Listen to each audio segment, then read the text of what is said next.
Greetings everyone, and Great here with another Age Mythology Replay. Spawn on top left side as the blue patron goddess. Can't say that name because it may get flagged. We have GarticPhone, which is not a garlic phone. Spawn on bottom right side as the red Freyr. We got baunic, I think. When of course comes to the major gods, the patron goddess is focused on technology. Town centers and citadels support 5 population. Monuments shield against scalar powers, provide divine protection. Empowered monuments heal nearby units in 50 range and generate 100% more favor. Very nice. Technology costs a simple 10% less. All of us cost 5% less gold and are built faster. For her mythological upgrade, you get 1 food trickle, which is very nice. Prosperity is a good god power to collect up a lot of gold to switch into farms if needed, or into a town center. A lot of utility since the Egyptians focus on gold for their structures rather than wood. Which also does combo quite well with, let's see, where's the upgrade I'm looking for? Oh wait, that's right, she doesn't have access to the minor god to provide cheaper farms. Oh well. When it comes, of course, to Freyr, he is, of course, the technology and defense god power. As point of god power, the Gillen percentage gets more powerful per age. Technologies cost 50% less rather than 10% less, but takes much longer to research. I see that's a good trade-off. Hill Force and Hill Fort units are have plus 10% damage. Very useful for Ballista if you want to go for a large number of them, in my opinion. Repairing the freeze and dwarves and gatherers can repair as well. His unique myth upgrade provides all units 10% hit points, but has quite a high cost, but gets cheaper per technology research. None of these major gods promotes any sort of singular myth unit, so they both have to rely on their age ups for particular compositions. Oler does provide Asgard and Bastion. He's more likely to be the one selected, or we can go Freyr to focus on cavalry. Cavalry get additional speed and hit points here, and your Goatee get additional 10%, or heroes get additional 10% hit points, and enables a Goatee early. Asgard and Bastion is, of course, an early hill fort, which is very nice to have. And, of course, you get upgrades to make them cheaper, and enable the battery ramps early as well as the Huskarl. To go along with the Huskarl, I should say. The patron goddess can go for Anubis or Bast. Anubis does fly the Plague of Serpents, which is an okay god power, not really that great. Monuments makes your villagers gather favor even faster, since she has, which could be very nice since she also provides more favor generation. And Serpent Spear, which gives spearmen poison damage, and I have no faith in poison damage since it does like 2 damage over 6 seconds. Not very good. I do not like this upgrade. Do not go for Anubis for improving a spearman. It's not worth it in my opinion. Over here, Boss does provide the Sphinx, the Egyptian Sphinx, as opposed to the Greek Sphinx in mythology-wise, which I think both are do riddles, but I think that's actually more of a Greek Sphinx aspect. Eclipse improves all your myth units, as well as increase the favor your monuments generate favor, which is also quite nice for the patron goddess. Cats.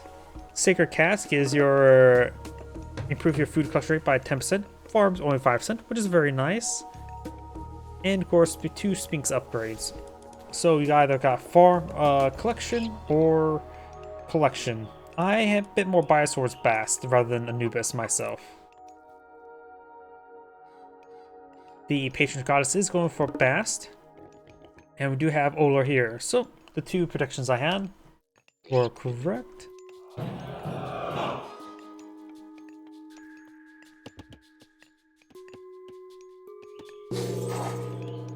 And the Sphinx can be a very nice myth unit. It does have a pair of upgrades that go along with it.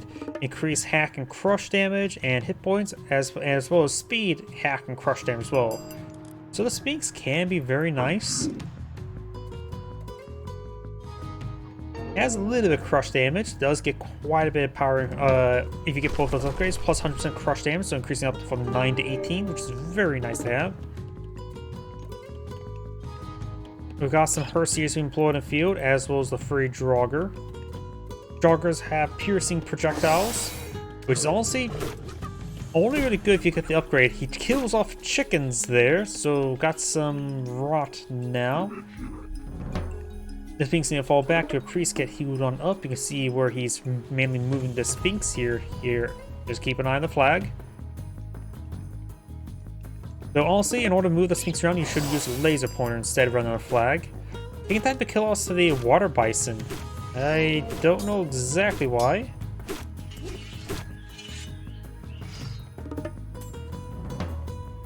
Do have some axemen being blown in the field since the Greek or Norse tend to rely on infantry as well as cavalry. Mostly on infantry. Axemen counter infantry, so they're pretty good. Axe also does counter axes. So throwing axemen is a good way to counter the axemen, while axemen are a good way to counter throwing axemen, while throwing axemen is a good way to counter axemen. And the cycle continues. Throwing axemen, of course, are ranged, while the axemen are not ranged. And generally, you can also skip Pierce armor when fighting against the Norse as well. Very few units in the Norse kit actually has Pierce damage. You got the Goatee, the Draugr, and the various range units, buildings. That's it. So the Egyptian player should skip range armor upgrades. If you're going to skip out, you could still probably go for a bit of, what's it called? Copper shields, but probably could skip out bronze, and you should probably skip out on iron shields unless your opponent really goes for a myth unit that has that damage type. Got some throwing axemen being queued on up, very nice. Egyptians can only deploy infantry this age, as well as the slinger for range soldier, which is different than infantry. So it's not uncommon to see Egyptians go for a fast heroic age just to get access to the mounted units. But right now, the Norse are just focus on throwing axemen, and the Egyptians are focus on axemen. Hersier is still a good idea, just get some favor generation, but still.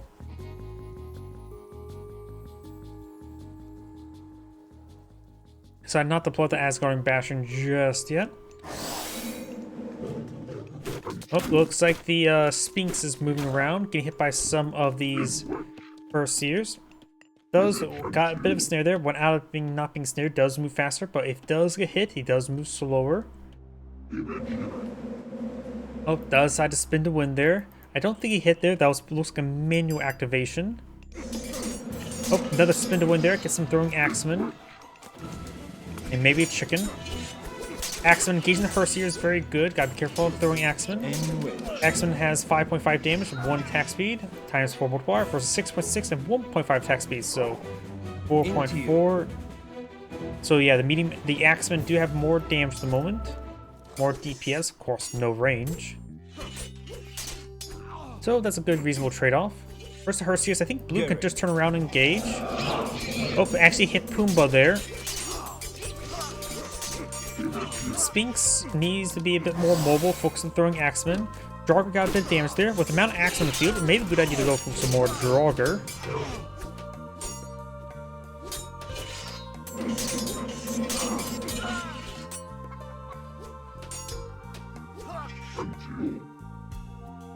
Oh, the Pharaoh was also brought off the line. May want to let the priest do some healing here. This one does not have any healing source. You have to get the upgrade to Ager and get some healing around the towns and hill forts.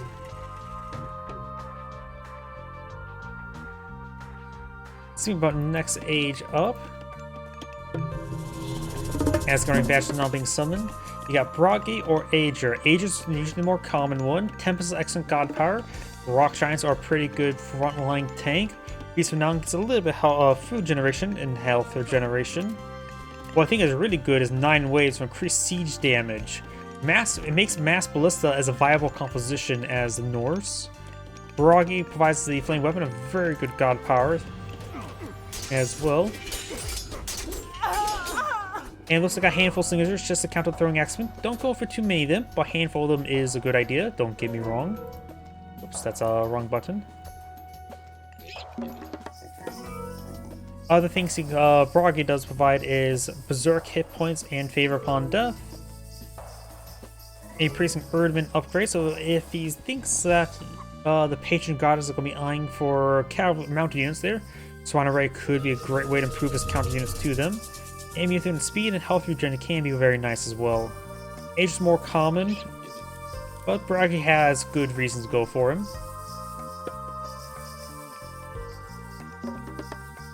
For the Patron Goddess, you got... I love how they, now, I think they, in the last patch, they added parentheses Hathor. Thanks, Grant. He's one reason why Hathor got renamed to Sobek.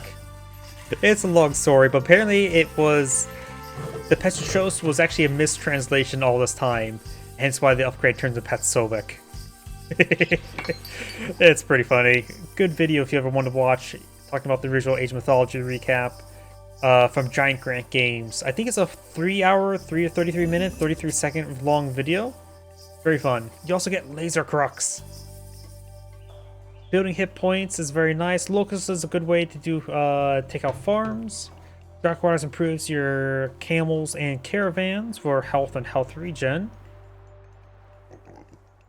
But since he's fighting against Norse, who may not go for cavalry, Camel Riders may not be the good call there. They still get bonus damage versus throwing axemen, which is nice, but maybe not so much. Nephites provides the Ancestor, Scorpion Man, reduce cost of heroes and improve the work rate. Human soldiers get gold upon death, which is very nice there. Give a bit of rebate and improve your priests and pharaoh capability of fighting myth units, which is nice. It's honestly it's probably a 50-50 split of going for each one. Nothing of them extremes are really useful to me. We do have Nephites actually queuing up and almost complete already. Gold rebate, 8 gold rebate will not give you a refund the gold cost in your units. But, like I said, it's a rebate. It helps out in the long run. Mid-gold stronghold not being employed in the field. And we do have Ager being selected there. Race gain some good health regen here. Also gives access to Scorpion Man, 550 health, 30 damage. Slow attack speed, so 25 DPS. None of the upgrades here. Got some age up stat increases. So less DPS, less health. Costing 120.20. Into you. How would that Scorpion Man go? There it is.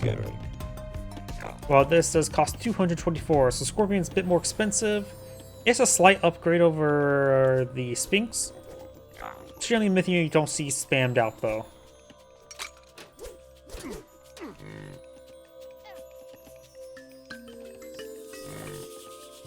Let's see, what's any real advantage? 3 population, it makes it...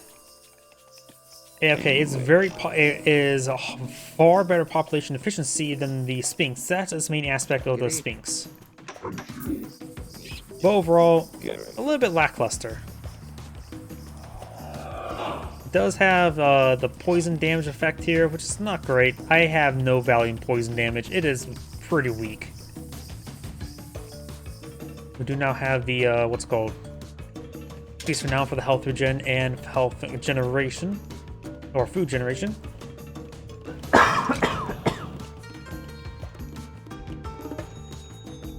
Ancestors could be some on top of the pond there if he wants ships for power support in this situation, which actually may do better than summoning the minions. Actually, yeah, I think it actually would be better to deploy it in the pond.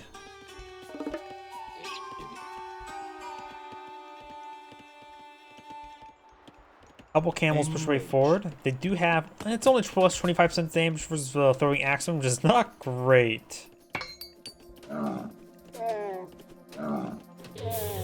Oh, someone's ancestors there, and the Eclipse going for 1-2 punch here. This entire army is being distracted, which means this army can push forward. Does have a siege tower there.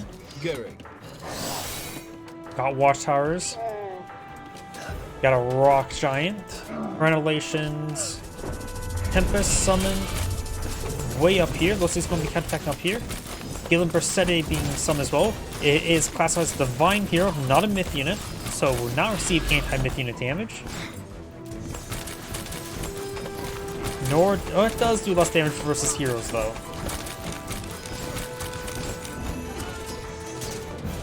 Tempest has subsided. The Eclipse and Ansys still going, though I think Ansys has largely subsided, though I think I see someone down here. Yep. Still playing a Wild Goose Chase there. Does take up the Asgardian Bastion. Dylan Bessetti's probably to subside.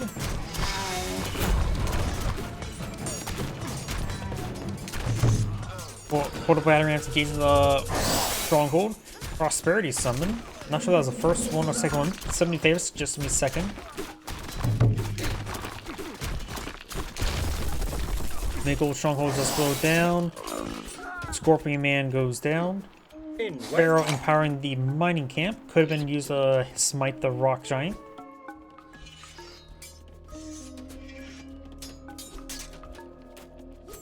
A lot of Freyr players tend to go heavy in rock giants, so getting a good number of priests on the field wouldn't be that bad.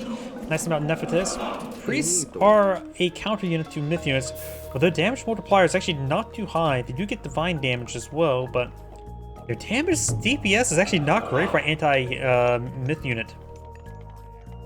So Nephthys upgrades for them is actually pretty nice. And reach. Do now the fortified towns and boiling oil for Freyr. Priests are being summoned in large numbers. Does taunt the Sphinx.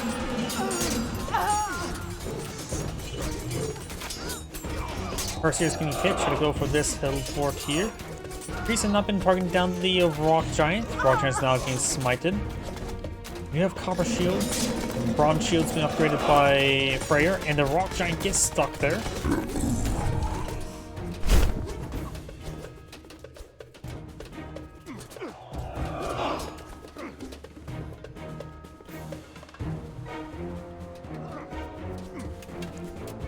Who has a quite a considerable force in the field. 131 versus 47. A scroll's being summoned. Into you. Great. Got a number of priests here. While these units are a bit wounded, may take a brief time to heal these units up.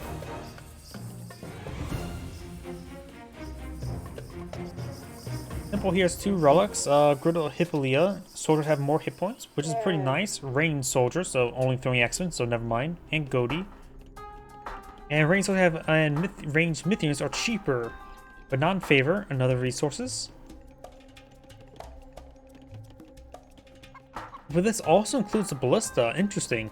Ranged soldiers, so includes the siege weapons. That's a good number of priests for healing. That army will be healed up in no time. Got some old Sarks now being summoned down as well. Got Thoth queued on up. Thoth provides the Phoenix, empower double training fortresses, increase collection rate for villagers, and War Elephant upgrades. Freyr cores can either be upgraded to Hell or Vidar. Vidar provides the Inferno, the Fafnir. Human soldiers can increase hit points, bonus damage versus heroes, so they become anti-heroes. Not a bad upgrade. Though priests are not a huge threat to his human soldiers. Does pick off some of these old Sarks and some of these gatherers. Very good pick there. Oops. Let's see what else is there. Berserks get idle bonus damage, death boost from nearby units. More of these guys going down. Got another Tempest being summoned up here. Let's keep focus there, not worry about the H-ups. Thoth is being queued on up, which could bring some meteors. His opponent's dropping ice, he will drop fire. Isn't that Ragnarok? Fire rains in the sky with a land freezes over. But then again, that just summons a bunch of heroes of Ragnarok, so that's not going to be available this game because there's no Ragnarok available. Nigel Stronghold under fire. Towns are taking some damage there. Pharaoh's wounded. All Stars and Huskarls along the flank.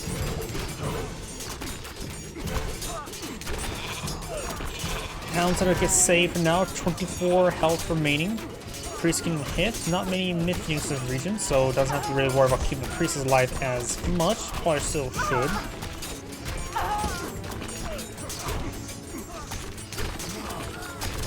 Niggle Stronghold taking some damage there. Quarter Banner Rim does take up the town center.